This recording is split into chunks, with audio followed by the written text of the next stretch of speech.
Everybody that's struggling is going through a belief system. They are manifesting that struggle unconsciously. They're not doing it with intent.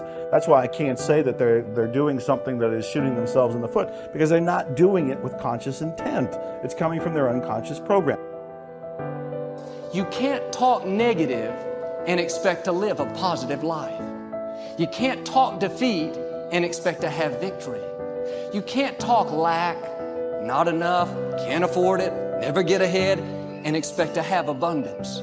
If you have a poor mouth, you're going to have a poor life.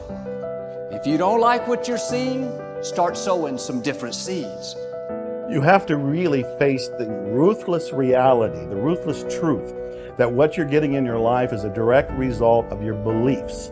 Your beliefs are controlling your thoughts are controlling your actions are controlling what the experience you're getting out in the real world. So back it all the way to the beliefs again. We got to find out, what are the beliefs creating the reality you have? Change those beliefs. You're going to have different thoughts, you're going to have different actions, you're going to have different results. It's going to be this domino effect. It's got to start, not with the actions out here.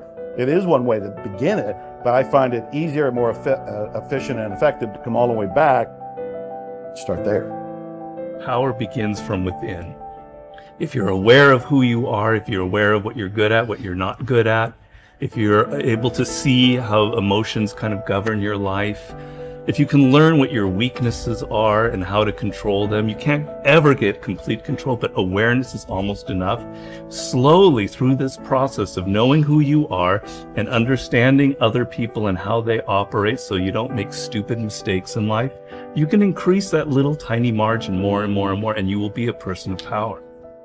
See, the way in which we operate, ladies and gentlemen, it's a manifestation of what we believe, what's possible for us. Whatever you've done up to this point, all that it really is a duplication, it's a reproduction of what you believe subconsciously that you deserve and what's possible for your life. Most people operate out of their personal history, out of their memory, things they've done, things they've experienced, things they've seen, things that they have observed. What I'm suggesting that you operate out of a larger vision of yourself. I want you to see yourself doing what you want to do, experiencing what you want to experience, having what you want to have, doing what it is that gives your life some meaning and value. Operate out of your imagination, not your memory. Because whenever you look at where you want to go, I'm wanting to warn you, you will have some conversation back here after you go through the data that you've experienced in life saying you can't do it.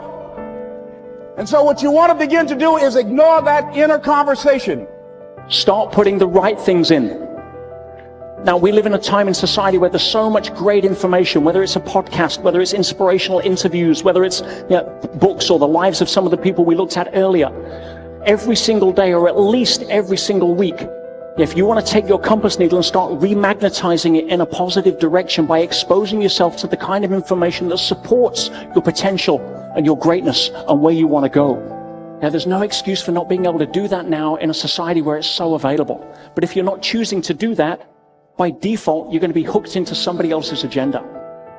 If you don't start filming as the star of the movie in your life, by default, you're going to end up as a film extra in somebody else's.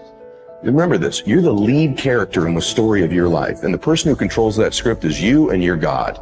And at any point, you can decide to step into a new chapter. You can step in to be a whole new leading character. All you can be responsible for is yourself. Your starting position is, right, you have to evolve with the different situations that are presented to you. And my experience is, if you do that, the rest will happen. The people around you will be raised naturally. Understand that? Like if you bring anger into a situation, imagine a household where everyone's always fighting. If all of a sudden somebody's not, and somebody's bringing understanding and love, that's all they have to do. It will change things, right? But you can't sit there and say, I won't change it until everybody else does. You know, I'm going to protect myself. That doesn't work. That doesn't work. That's the chicken and the egg. Right. So that you're asking, I'm just so surprised. You're asking such big things, all right? It's like, can it be better? Of course it can be better, but it requires that everybody work on themselves. When you saw this depressed thoughts coming in, or these self-sabotage thoughts coming in, what did you shift it with affirmations, with different thoughts? What did you start to say? It was just the awareness, that, as I said, the very first stop light where I started all of a sudden to listen while I'm waiting for the light. It was like the first time I tuned in and I go, what the hell are you thinking? That was the most important thing, because then the habit of not going there anymore, starting to realize, this is why am I thinking this negative thing? Turn around, make a positive statement right now, because that negative one is taking you on and just a repetition of this behavior become habitual. So, and habits are great. Why? No effort. I love habits. Why? You don't even have to think about them. They do it automatically, So if you put in these really great habits, you can walk through the day and think anything you want, do anything you want, and your habit, if they're good ones, will just guide you perfectly through here without even being involved with thinking. That's the game. The game is, what is heaven to you? Then program that's your life. And then guess what? The 95% of the day manifesting heaven while you're not even thinking about it. And the way that you countermand the fear of failure, whenever you think of something that is fearful, you say the words which override these words. The words are, I can do it. I can do it. I can do it. I can do it. Tell your kids you can do it. Tell your spouse you can do it. Tell your friends you can do it. Tell people who are looking at a new challenge you can do it. Start a business you can do it. Call on a big customer you can do it. Just tell people you can do it, because every single time you reinforce somebody else, you reinforce your own courage. What is the word encourage? It is to instill courage into. When you encourage other people, you actually encourage yourself. And remember, fear is the big enemy. Our job is to get rid of this fear of failure. This fear of failure that holds us back and paralyzes us. Imagine if you weren't afraid of anything in the whole world, what a difference it would make.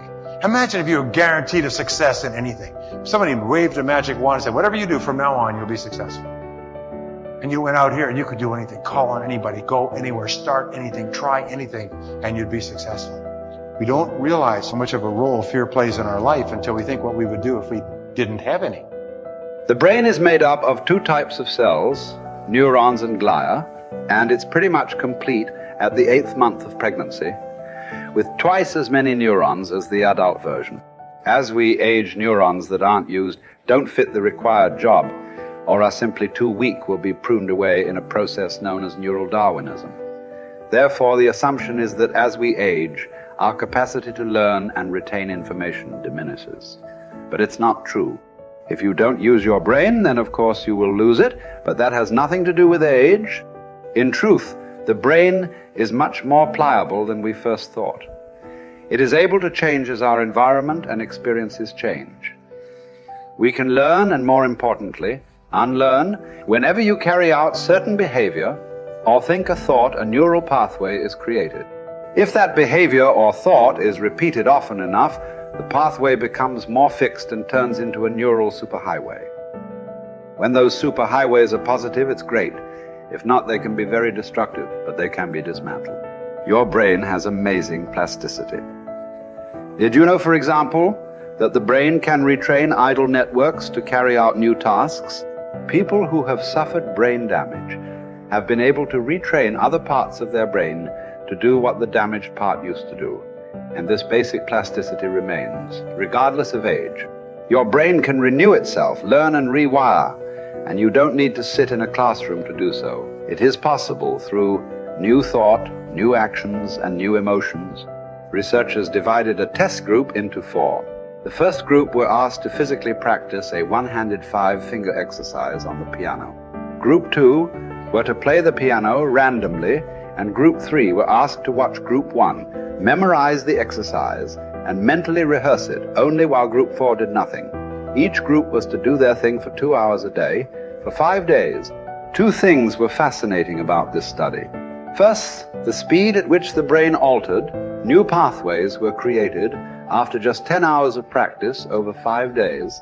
Perhaps what is even more amazing is that Group 3, who did not actually play the piano but pretended to do so in their minds, had almost as much brain activity in the exact same area of the brain as Group 1. You share in that all power, all wisdom of mind, but you've got to take it. The power is there, but you must use it.